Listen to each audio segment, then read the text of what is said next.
तो सत्यजीत मणि को लेकर के अपने घर आ जाते हैं। और भगवान कृष्ण को ये पता चलता है कि जितने पांडव थे ना, लाक्षागृह में आग लग गई और वो जल करके मर गए। भगवान कृष्ण को तो पता ही था कि वो मर तो सकते नहीं है, अभी तो बहुत कुछ करना है। तो रथ उठाया, बलराम और कृष्ण जाते हैं हस्तिनापुर की तरफ। हस्तिनापुर में पहुंचते हैं तो उन्हें रास्ते में खबर मिल तो जाती है कि वो मरे नहीं है, बच गए। आग लगवाई दुर्योधन ने थी, लेकिन विदुर जी को सारी खबर मिल चुकी थी। नीचे ही नीचे सुरंग खोद करके उनको बाहर निकलवा दिया था। माता कुंती से उनसे मिल ही रहे थे। और इधर क्या हुआ कि अक्रूर जी थे। अक्रूर जी का एक दोस्त था सतधन्वा नाम का।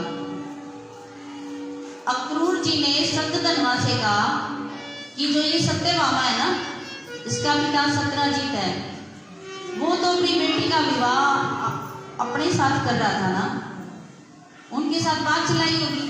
कहते हैं ना, एक कन्या सहस्त्रवर, बातचीत तो कहीं भी चल सकती है। तो बात चलाई थी और विवाह कर दिया कृष्ण के साथ। तो सत्यजीत का मौका है, वो मणि उठा ले। अब कृष्ण तो यहाँ है नहीं, सत्यभामा महल में है, वो अकेला है। तो देखिए, कई बार कोई राय देता है ना हमें, वो अच्छी भी नहीं देता।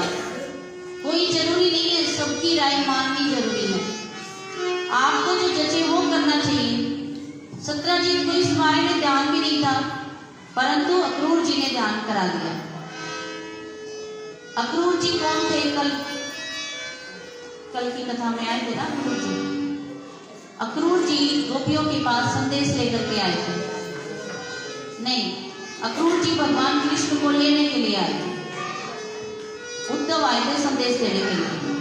तो ये वही अक्रूर जी हैं जो मथुरा में भगवान कृष्ण बलराम को लेकर के थे। ये थे भोजवंशी, कंस के वंश के थे, भोजवंशी थे। तो सत्यजीत के घर में रात्रि में शतधन्वा जाता है और सत्यजीत को मार करके मणि ले आता है। अब प्रातः काल हुआ, सत्यभामा को पता चला कि सत्यजीत मेरे पिता का वध हो गया और मणि को लेकर के कौन चला गया? सतधन्वा मणि को लेकर के चला गया। और सतधन्वा ने कहा कि अक्रूर जी संभालिए मणि, मैं तो उसको मार भी आई और मणि भी लिया, मणि ले।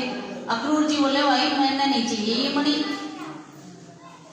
बोला 7 दिन तक जो पहाड़ उठा सकता है ना, वो पता नहीं क्या करेगा। ये मणि नहीं है, ये तो हमारी मौत है। बोला मैं नहीं लेता मणि, मणि संभाल, तू नहीं लेके आया, तुम्हें संभाल, मुझे नहीं चाहिए मणि। बोला अब क्या करूं? बोला मैं अक्रूर को बोला कि ऐसा घोड़ा चला, ऐसा रथ चला जो 100 योजन तक 1 सेकंड में पहुंचा दे, ताकि मेरे प्राण बच जाए। अक्रूर जी ने कहा मैं ये काम भी नहीं करूंगा।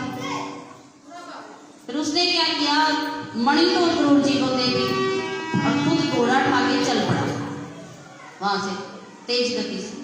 जो 400 योजन की दूरी तक वो घोड़ा सेकंडों में पार हो जाता है। और इधर सत्यभामा को पता चला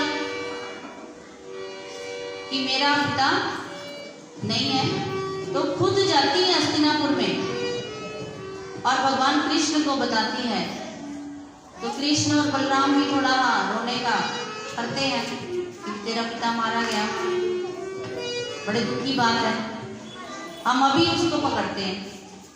तो वापिस आते हैं तो सत्यभामा को तो वापिस भिजवा देते हैं और रास्ते में देखते हैं सतधन्वा को ढूंढते हुए आते हैं भगवान कृष्ण। सतधन्वा को पकड़कर और उसको भगवान कृष्ण ने मार दिया। भगवान कृष्ण ने सतधन्वा को मार दिया। लेकिन उसके पास मणि नहीं थी। और साथ में आया था बलराम भी। बलराम कह रहा है कि मैं जनकपुरी में जा रहा हूं, मैं वहां कुछ मुझे काम है। और वहीं पर दुर्योधन भी आता है और बलराम जी से गदा युद्ध सीखता है। उसने तो युद्ध करना है, इसलिए वो गदा युद्ध सीखने के लिए बलराम जी के पास पहुंचता है। तो बलराम जी तो उधर निकल गए और कृष्ण जी को मणि मिली नहीं, सतधनवा का वध कर दिया। कृष्ण जी आ जाते हैं द्वारिका धाम में और सत्यभामा को कहते हैं कि सत्यभामा, शतधनवा तो मारा गया परंतु मणि नहीं थी उसके पास।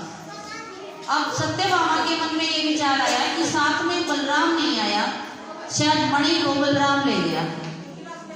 कौन ले गया? शायद मणि को बलराम ले गया।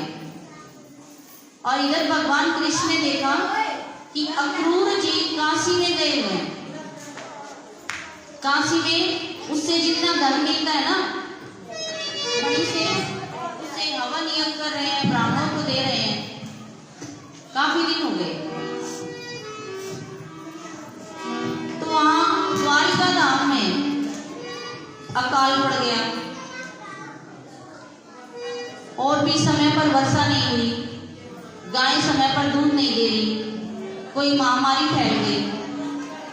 तो भगवान कृष्ण ने ध्यान किया कि क्या कारण हो गया। आगे हो जाता है ना कई बार हमारे साथ कोई अनहोनी हो जाए तो हम विचार तो करते हैं कि ये अनहोनी क्यों हुई है, ये अनहोनी क्यों हुई है।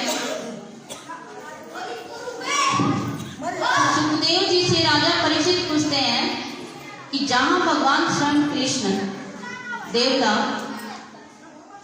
वहां निवास करते हो, उस स्थान पर अकाल आपदाएं कैसे हुई। तो सुखदेव जी बताते हैं कि ये अक्रूर जो थे ना, अक्रूर, अभी आप लोग अपने घर में कोई मकान का मुहूर्त करते हो, कोई प्रोग्राम करते हो, तो सबको क्यों बुलाते हो? क्योंकि ये कहानी पूरी सुन लो, ये क्या पता कब का कोई कलंक हमारा माफ हो जाए, इसलिए मैं पूरी कहानी बता रही हूँ। तो सबको हम क्यों बुलाते हैं? कोई कार्यक्रम करते, बेटा हो जाए तो, या घर का मुहूर्त हो, क्या पता कौन भाग्यशाली के चरण हमारे घर में पड़ जाए। कई बार हम साधु संतों को अपने घरों में लेके जाते हैं, वो इसीलिए लेके जाते हैं कि इनके चरण हमारे घर में पड़ जाए तो हो सकता है हमारा कल्याण हो जाए। तो ये सोच करके ये बताया सुखदेव जी ने कि अक्रूर जी के चरण ऐसे ही थे जहाँ कभी अकाल नहीं पड़ सकता था, जहाँ कोई बीमारी नहीं आ सकती थी। तो सुखदेव जी पूछते हैं कि ऐसा क्यों हुआ। तो सुखदेव जी बताते हैं राजा परीक्षित को, देखिए एक बार काशी में अकाल पड़ गया। तो अक्रूर जी के पिता का नाम था शफलक, वो ब्राह्मण थे और वो वहां गए थे। वो जैसे ही नगरी में पहुंचते हैं तो एकदम बारिश हो गई, सारी धरती हरी भरी हो गई। तो राजा ने ये विचार किया कि मैं अपनी पुत्री का विवाह इसके साथ करूंगा। नंदिनी नाम था उनकी बेटी का। तो नंदिनी का विवाह शफलक के साथ किया। उनका बेटा ये अक्रूर जी है, उन्हीं की संतान है, इसलिए ये भी जहां जहां जाएगा वहां कोई चीज की कमी नहीं होगी। तो भगवान कृष्ण ने संदेश भेजा अक्रूर जी के पास कि आपको भगवान कृष्ण बुला रहे हैं और कोई चीज नहीं चाहिए, यानी कि मणि वगैरह नहीं चाहिए, आपको बुला रहे हैं। तो उसी समय अक्रूर जी आते हैं और अक्रूर जी को भगवान कृष्ण सभा में बुलाते हैं और ये कहते हैं कि तुमने बहुत अच्छे काम किए हैं काशी जी में जाकर के, परंतु मुझे ये बताओ, ये नहीं कहा कि मणि कहाँ है। भगवान कृष्ण ने ये नहीं कहा कि मणि कहाँ है, बोले कि आप एक बार इस मणि को सबके सामने दिखा दो। क्या कर दो? इस मणि को सबके सामने दिखा दो एक बार। अक्रूर जी समझ गए और अक्रूर जी ने वो मणि जो थी वो सबके सामने दिखा दी।